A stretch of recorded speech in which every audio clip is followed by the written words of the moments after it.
Hello, my name is Seda Nordum, and I am a staff attorney here at Asian Americans Advancing Justice, Southern California. Thank you for choosing us to assist you with your naturalization process. Today, we will talk about what to expect at your citizenship interview.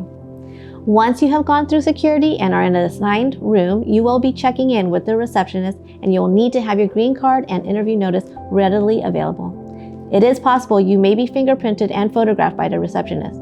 After you're done checking in, you'll be asked to have a seat in the waiting room. Please make sure you are paying attention because your name will be called by your interviewing officer when he or she is ready for you.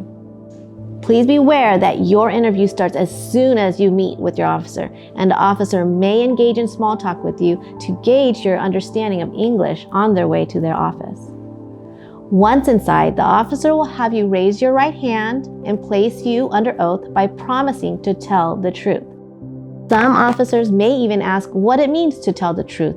You can respond by stating that it means you will not lie. The officer will need you to show your identification, including your green card, state identification, and passport before starting the interview. The interview consists of the following parts. First, there's the civics and history test. There's a reading English portion, writing English portion, and the review of the N400 form. Remember that your ability to understand English will be tested throughout the entire interview. You will need to study the 100 civics and history questions provided on the USCIS website. You are not required to attend the civics courses, but you may find them helpful. You can always refer to the USCIS website for study materials if you choose to study on your own.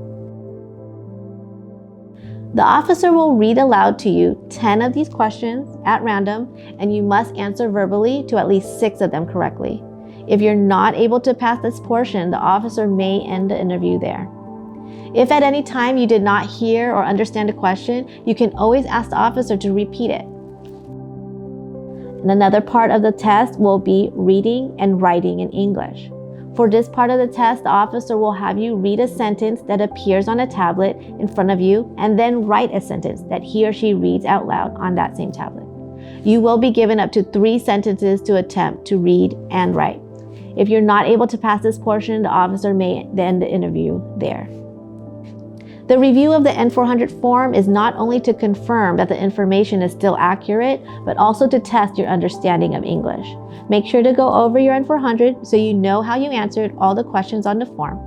If you can't remember exact dates, you can always provide an estimate or ask the officer if you can refer to your form.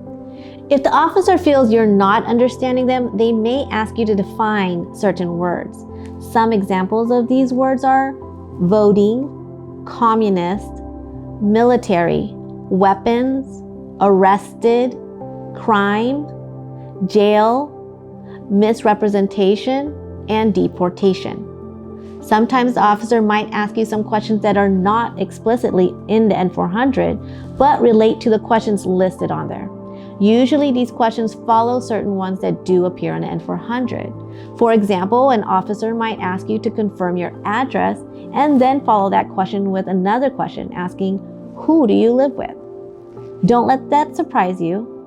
These are questions that officers usually ask to make sure you understand them. And remember, they may ask anything related to your naturalization application or how you received your green card. Keep in mind that although this is the most common order for the interview, officers are not required to go in this order, but they are required to cover all these sections. If there is any information that has changed on your N400, you can make those updates at the time of the interview. Any address changes can be made at the interview, but should be done as soon as possible on the USCIS website or by calling the customer service hotline. Once the interview is done, there are 4 possible outcomes. 1, you could be recommended for approval by the officer. 2, the officer could ask you to return for a second interview or to reapply if that was your second interview. 3, they can tell you that they cannot make a decision at this time and you will receive a decision in the mail. And 4, they can ask for you to provide additional documents. This is known as a request for evidence or a notice of continuation. And you must respond with the information that is requested before the due date. If you need help with this, please contact our office. If your application is approved, you will receive an oath ceremony notice by mail. Remember, you are not a citizen until you attend your oath ceremony and take the oath of allegiance. We hope this information was helpful to you. If you have any further questions, please contact our office, and we wish you the best of luck.